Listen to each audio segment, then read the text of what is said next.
Quero que vocês abram a Bíblia de vocês, no Evangelho de João, no capítulo de número 9. Irmãos, se eu tivesse combinado com a Fernanda que eu ia pregar isso, talvez o Senhor não seria tão assertivo assim, sobre como nada pode realmente calar alguém que adora ao Senhor. Olhe para esse texto de João, capítulo 9. Eu quero que você deixe a sua Bíblia aberta neste capítulo. Nós vamos destacar os dois versículos aí, 26 e 27. No nosso banner nós colocamos só o versículo 25, ou melhor, versículo 25. Mas eu quero destacar o 24 e o 25, tá bom? Do capítulo 9 de João, do Evangelho de João. Irmãos, olha só. Pela segunda vez, clamaram o homem que fora cego e lhe disseram: para a glória de Deus, diga a verdade. Sabemos que esse homem é pecador. Ele respondeu: não sei se ele é pecador ou não. Uma coisa eu sei, eu era cego e agora vejo. Amém, queridos? O que está acontecendo aqui, irmãos? O que está acontecendo aqui é que é o drama que começa a partir do versículo 1 desse capítulo. Por isso eu quero que você deixe aí a sua Bíblia aberta, o seu app acessado no capítulo 9 de João, para que você possa entender o que está acontecendo aqui, do que se trata esta pergunta e esta resposta, e o que é a proposta de nós estarmos pensando nisso. No versículo 1 a gente já tem a noção do que vai acontecer. Jesus, a Bíblia diz assim, capítulo 9: ao passar Jesus viu um cego de nascença. É interessante que quem chamou a atenção desse cego, desta vez não foi o próprio cego gritando Jesus, como no capítulo 10 de Marcos, ou aqueles dois outros cegos na entrada de Jericó: Jesus tenha misericórdia de nós, ou tenha misericórdia de mim. Na verdade, desde o começo a Bíblia já deixando bem claro que Deus queria evidenciar quem era esse homem, e quem eram os homens, as pessoas que estavam em volta dele aquele dia. E a partir daqui, irmãos, nós temos coisas a olhar para esse texto assim, e perceber o que Deus quer nos ensinar. A primeira coisa é o que passava no coração dos discípulos de Jesus. Qual era a crença no crescimento, nos ensinos que eles aprenderam, diante daquela atitude de Jesus, chamar a atenção para aquele cego de nascença. Os discípulos então evidenciam o que eles tinham no coração, o que eles criam. Qual era o ensinamento que eles tinham? Olhe para o versículo de número 2. Seus discípulos lhe perguntaram: mestre, quem pecou, este homem ou seus pais, para que ele nascesse cego? É interessante, já viu isso? A pessoa fazer uma pergunta que já tem as duas, que já tem a resposta. Olha, já está falando, só quer saber a resposta. Diz: olha, isso aqui é pecado, mas nós queremos saber quem foi que pecou, os pais dele ou ele. Interessante, não é?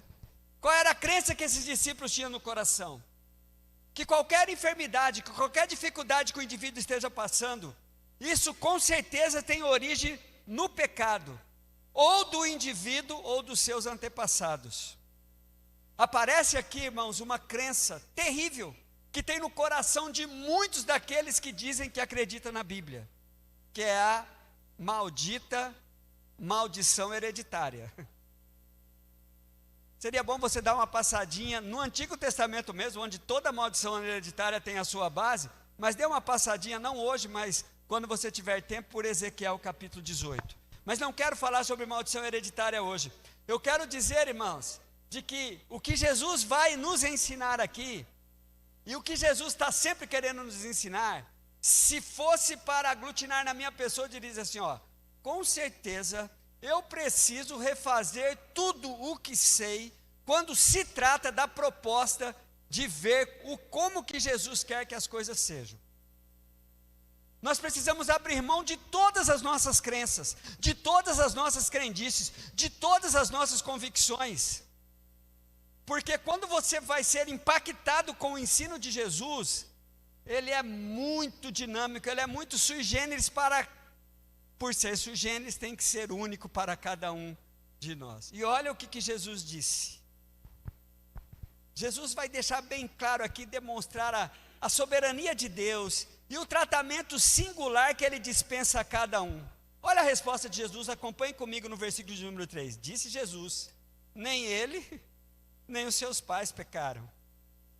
Isso aqui não é assunto de pecado, mas esse indivíduo, o que ele tem, o que ele é, isto aconteceu para que a obra de Deus se manifeste na vida dele.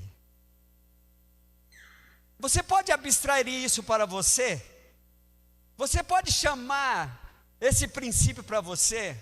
O que você tem, o que você é, a sua luta, a sua dificuldade, os seus desafios, o que você tem de bom, o que você tem de ruim, as grandes batalhas da sua vida, as grandes limitações, a sua enfermidade. Você pode pegar e falar: eu quero essa palavra para mim, porque é isso mesmo. O que aconteceu contigo é exatamente para que haja uma manifestação da obra, da glória e do amor de Deus na sua vida. As pessoas querem sempre alguma resposta, irmãos, mas porque, na verdade, se você focasse nisso, assim, ó, Deus vai manifestar a sua obra nessa situação em que eu vivo. Aí Jesus vai e faz uma coisa esquisita, porque Deus é soberano, Ele faz o que quer, do jeito que quer, como Ele quer. É esquisito para nós hoje, mas nós já tivemos o aprendizado aqui, né? Versículo de número 6. Tendo dito isso, ele cuspiu no chão, misturou a terra com saliva e aplicou aos olhos do homem. Jesus estava ali fazendo uso, e o próximo passo que ele vai dar aqui mostra bem isso. Havia uma crendice judaica, que a saliva do filho primogênito tinha efeitos curativos. E Jesus já por 2 vezes usa desse método. Jesus está fazendo algo estranho para nós aqui, mas a eles não estranharam tanto isso não, porque você pode ver que não há nenhuma censura. Fala: Eca Jesus, por que está fazendo isso? O que eles estavam vendo ali, eles falam assim: olha, Jesus estava dizendo: eu sou o primogênito, eu sou o unigênito. Havia uma crendice no seio da nação judaica, que era a saliva do primogênito tinha efeitos curativos. Aí Jesus dá uma ordem para aquele homem, depois que ele passa aquele lodo com saliva nos seus olhos. A Bíblia diz assim, então lhe disse: vai lavar no tanque de Siloé, que significa enviado. O homem foi, lavou e voltou vendo. É interessante, irmãos, que quando ele vai cumprir essa ordem religiosa, ele, quando volta vendo, a Jesus ele não está vendo mais. O que vejo aqui é que Deus está no controle. Ele não abre mão das nossas práticas, daquilo que nós entendemos, daquilo que escolhemos como religião, para nos relacionarmos com Ele.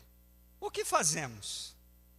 Seu jeito de vestir, a sua maneira de orar, se você ora de joelho, se você ora com os olhos fechados, os olhos abertos, com a mão levantada, se você só consegue orar em pé, se você só consegue orar, não importa se você ora em língua, se você precisa, para sentir a presença de Deus, você precisa vir num santuário como este, ou você precisa estar, não importa. Deus vai sempre usar isso porque nós precisamos disso. Aqui nós vamos conhecer uns aos outros, aqui nós seremos desafiados a colocarmos em prática aquilo que o Senhor nos ensina para todos nós. Mas é interessante que o Senhor não vai abrir mão disso. É aqui que a gente se conhece, é aqui que a gente é conhecido, é aqui que a gente encontra aqueles que creem como nós cremos. Mas é interessante, enquanto esse homem vai fazer isso, por um instante vocês vão ver que ele se perde um pouco de Jesus. E isso me traz um alerta. Quando a minha religião, quando a minha prática, quando a minha rotina religiosa me faz entrar num automático tão grande assim, que eu perco a noção de quem é Jesus, Ele na minha vida. Mas continuando aqui, irmãos, aquela ação de Deus não muda uma coisa que é muito comum. Olhe para o versículo de número 8. Os seus vizinhos e os que anteriormente tinha visto mendigando perguntaram: não é este o homem que costumava ficar sentado mendigando? É interessante de que o seu passado vai te acompanhar para sempre, nas perspectivas humanas. As pessoas não conseguem libertar-nos do nosso passado quando ele é marcado por desgraças ou por grandes erros. Sempre alguém lembra de alguma desgraça da sua vida. Sempre alguém lembra, ou não diretamente para você, mas para alguém, sobre alguma desventura que você teve, sobre alguma falha que você cometeu. Quando as pessoas vão olhar para esse homem agora curado, o que vem nas suas memórias é o que ele estava fazendo até então. Puxa, ele sempre não estava ali mendigando, fazendo isso, fazendo aquilo. Mas quando Deus age na sua vida, você tem um testemunho para dar. É interessante, irmãos, que a dúvida que se tinha, as pessoas ficam com dúvida se Deus realmente agiu ou não, se você realmente é uma pessoa transformada ou não. Olhe para o versículo 9. Alguns afirmaram que era ele, outros diziam: não, apenas se parece com ele. Mas ele próprio insistia: sou eu. Deus realmente fez uma obra em mim. A gente então tem um testemunho para dar. Aí perguntaram para ele: então como foram abertos os seus olhos? Interrogaram-lhe. Versículo 11, por favor, acompanhe comigo, queridos. E ele respondeu: um homem chamado Jesus misturou terra com a saliva, colocou nos meus olhos e me disse que fosse lavar-me em Siloé. Eu fui, lavei-me, agora vejo. Testemunho simples. Aí fizeram uma pergunta para ele, uma pergunta constrangedora: mas eu quero que você faça como esse homem faz. Diga sempre a verdade, não invente, não aumente. A obra que Deus está fazendo na sua vida, ao ser contada do jeito, na sua história, ela é impactante. O homem diz assim, irmãos, com uma simplicidade tão grande, ele fala assim, perguntaram para Jesus, olha o versículo de número 12, perguntaram para ele, melhor dizendo, e eles lhe perguntaram: onde está esse homem? Ele falou: não sei. Ele não sabia. Tem coisa que a gente não sabe mesmo, né? Não sabe como aconteceu. Mas é bom a gente ser verdadeiro mesmo com as nossas dúvidas. A gente quer dar resposta para tudo, quer saber de tudo. Não, simplesmente, ele estava deixando bem claro que ele havia sido tocado, transformado, algo surpreendente, sobrenatural, miraculoso havia acontecido com ele. E é interessante que Deus usa toda essa situação para começar a mexer ali, não mais só com a saúde física, mental e espiritual daquele homem, mas também com todos, que isto é obra de Deus. Ele quer sempre nos chamar a atenção para o poder dele, para a soberania dele, para que como é que ele age. Ele não somos nós que mandamos Deus fazer as coisas, é ele que faz do jeito que quer, como quer e quando quer. Olhe para o versículo de número 14. Era sábado, o dia em que Jesus havia misturado terra com saliva e aberto os olhos daquele homem. E daí que era sábado? Para nós nada, né? Mas naquele tempo, Jesus estava cometendo um sacrilégio. Mas ele era Deus. Quando Deus age, ele muda conceitos, ele quebra a tradição, ele nos constrange a uma realidade simples. Você está precisando, e eu sou o Deus Todo-Poderoso, e eu faço o que quero na sua vida, do jeito que quero. Mas aquela reação faz com que uma polêmica se levante ali. A ação de Deus sempre provoca isso. Vai surgir dois tipos de pessoas: os que creem e os que não creem. Tem pessoas que têm o coração tão fechado que não adianta Deus fazer nada que possa impactar ou mudar o seu coração. A Bíblia vai chamar essas pessoas de dura cerviz, que na nossa linguagem é cabeça dura mesmo. Quando Deus age, então vai aparecer esses dois tipos de pessoas. Olhe comigo para o versículo de número 16. Alguns dos fariseus disseram: esse homem não é de Deus, pois não guarda o sábado. Ó, irmãos, vai vendo, olha o que tinha na cabeça daquelas pessoas. Mas os outros perguntavam: como pode um pecador fazer tais sinais miraculosos? E houve divisão entre eles.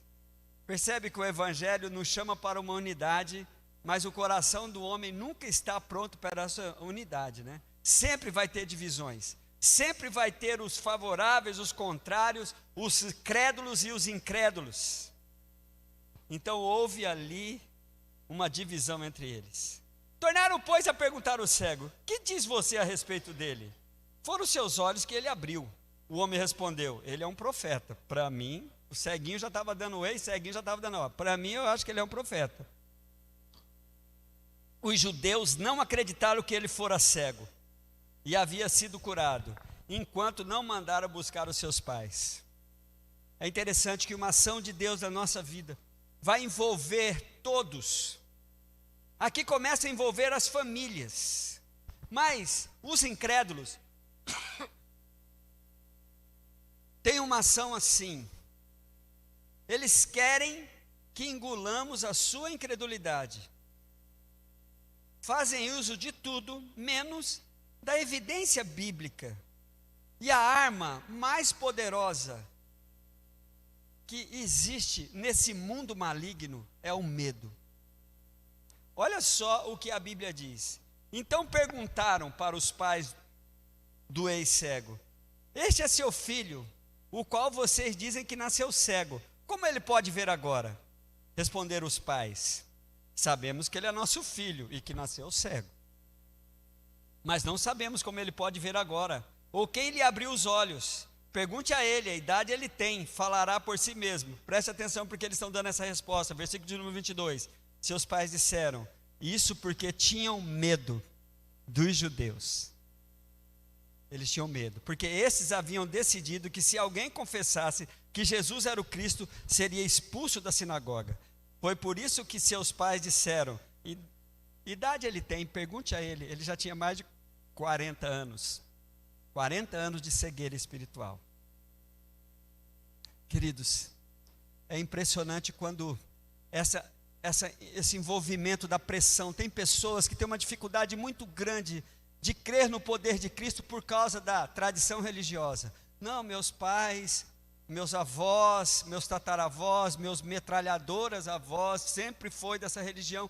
E está um comichão no coração dele, para ele ser transformado pelo poder do Evangelho, mas ele tem medo. Quantas vezes nós precisamos passar um tempo tentando conscientizar uma pessoa da necessidade de descer as águas do batismo, mas a pessoa tem medo. Não, porque eu fui ensinado que um só batismo. Mas quando foi o seu batismo?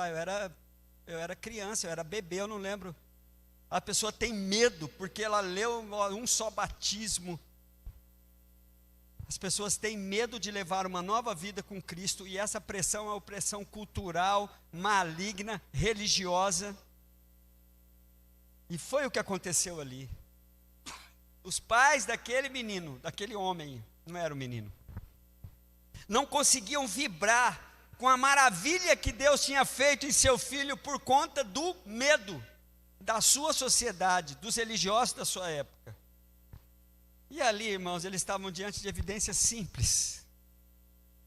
Aí vem, eles pegam, percebem que ali com os pais não vai dar. Pela segunda vez ele chama o homem, que foram cegos, conforme nós já lemos hoje, e pergunta para ele, para a glória de Deus, força a barra, né? Para o cara imaginar assim que ia cometer uma blasfêmia ali, para a glória de Deus. Ele respondeu: olha, eu não sei. Esse homem é um pecador, diga a verdade. Sabemos que esse homem que te curou é um pecador. Aí o ex-cego diz: eu não sei se ele é pecador, só sei de uma coisa: eu era cego eu era perdido, eu era um desgraçado, eu andava em trevas, eu andava sem rumo, eu não via nada, eu era cego, mas agora eu estou vendo tudo. Vamos aplaudir ao Senhor, queridos.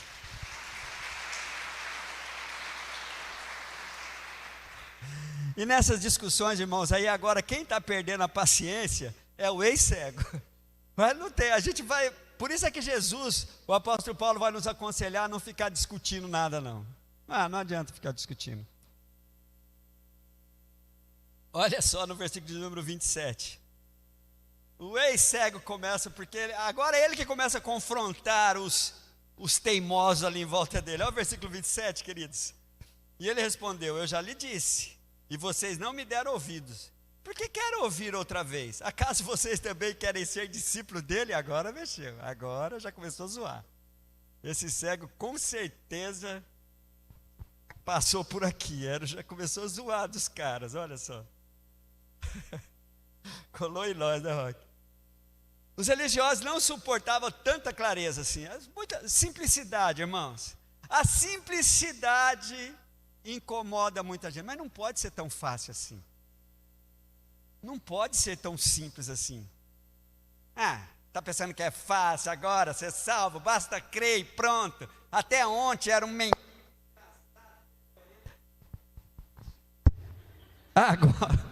Agora está todo aí cheio de, pois é, eu era cego, agora vejo.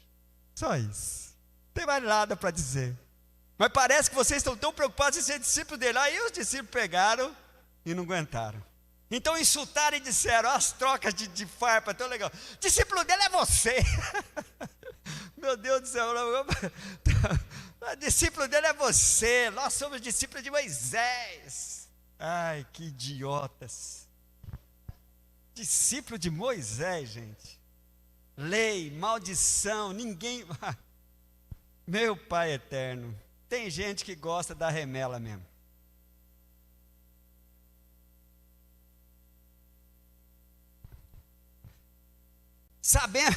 Sabemos que Deus falou a Moisés, mas quando nem sabemos de onde ele vem, aí quem crê, irmão, já começa a dar uma esnobadinha. Olha só o versículo de número 30. O homem respondeu: ora, isso é extraordinário. Vocês não sabem de onde ele vem? Contudo, ele abriu meu olho. Que é isso? Gente, vocês percebem que as pessoas, quem estava cego ali, quem não estava vendo as coisas ali, você já parou para pensar o quanto uma certeza que você tem que as coisas só podem ser do jeito que você crê, do jeito que você determinou, está impedindo que você veja a grande manifestação do amor, da graça, do poder de Deus. É impressionante isso. Sabe por quê? Porque qual que era a mentalidade daqueles homens? Olha só, eles criam em um Deus comercial, em um Deus limitado. O que é um Deus comercial, um Deus limitado? Um Deus que precisa ser comprado, um Deus limitado à sua performance, um Deus que recebe ordens suas, porque você é uma pessoa digna, você sim merece.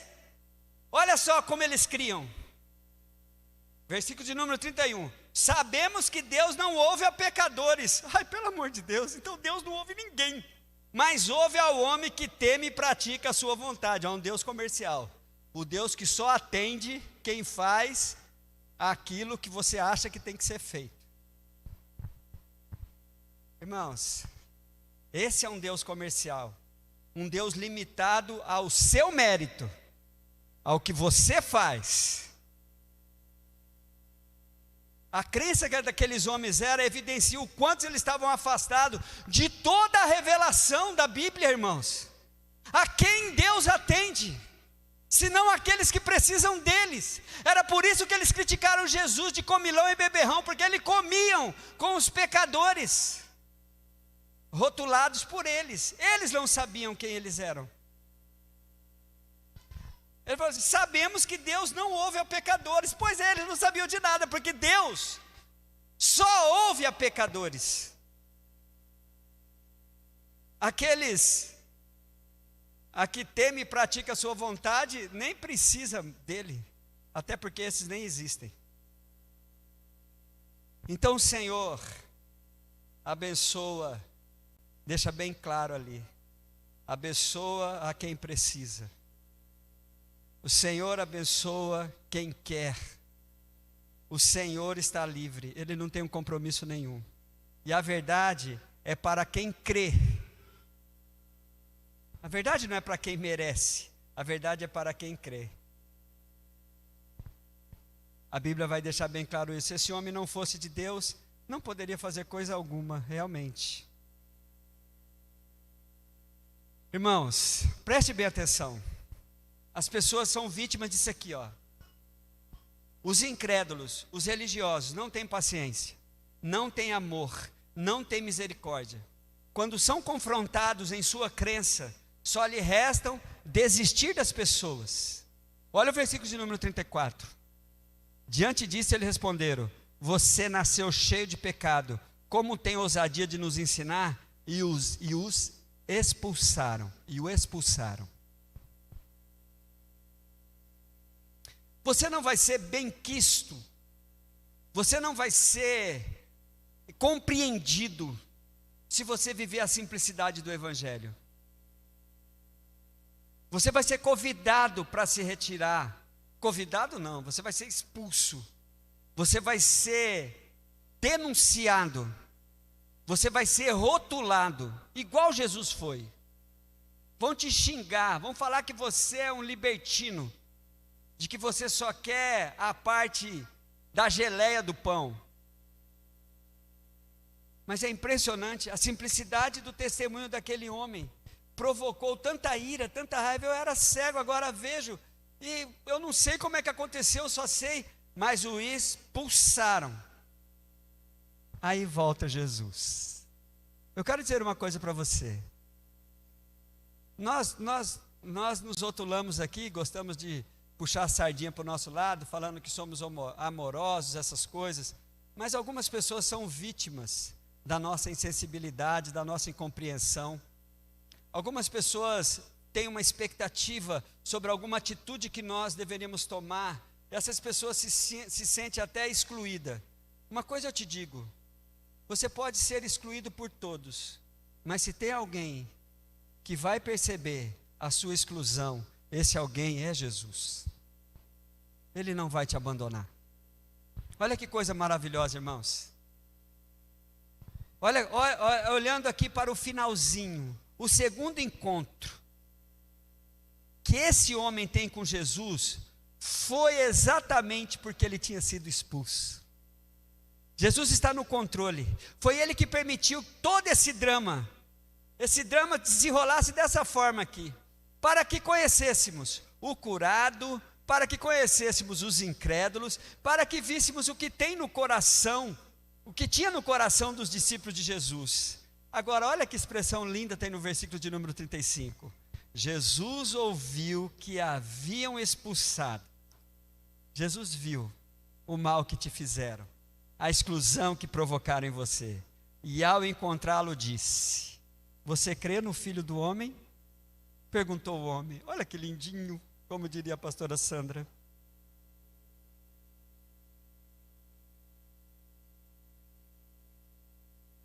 Irmãos, eu acho tão maravilhoso isso aqui, porque não tem nenhuma proposta. Se você tem que conhecer a Jesus, você tem que ter intimidade com Jesus. Essas são as nossas propostas, né? Aí a gente vai mexendo, esse homem aqui foi curado por Jesus e nem sabia quem era Jesus.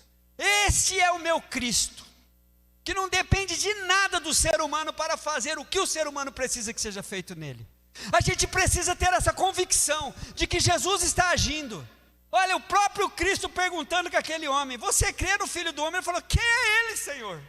Eu lá sei quem é esse Filho do Homem. Quem é ele, Senhor, para que eu nele creia? Aí Jesus se revela para ele: sou eu. Disse Jesus: você já o tem visto? Você está olhando para ele. É aquele que está falando com você. fosse um tchongo que nem eu, ainda ia perguntar: quem, Senhor? Putz, é Jesus. Pelo amor de Deus, você sabia que tem gente que faz assim? Jesus está deixando tão claro, mas quem ainda? Eu falei: pela mãe do guarda, velho. Você está falando com ele. Então, o homem disse: Senhor, como cantaria a Fernanda, ninguém cala um adorador. Senhor, eu creio. E o adorou. Vamos aplaudir ao Senhor, queridos. Olha aqui para mim.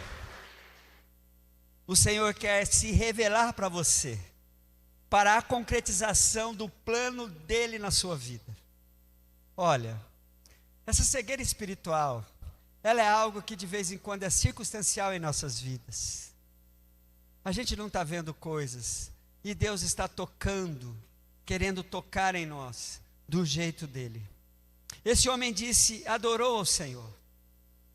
Esse é o alvo final de todo o toque que o Senhor quer dar em nossas vidas. Que nós nos levantemos com uma proposta de adorá-lo, apesar de sermos expulsos, apesar de sermos incompreendidos, apesar de ser simples. A minha vida, eu quero essa vida simples. O Senhor quer agir exatamente nessa simplicidade, para que você chegue nesse ápice, na conclusão dessa mensagem. E o adorou. Por quê? Porque eu era cego, mas agora eu vejo. Vamos ficar em pé, queridos, e vamos adorar esse Deus.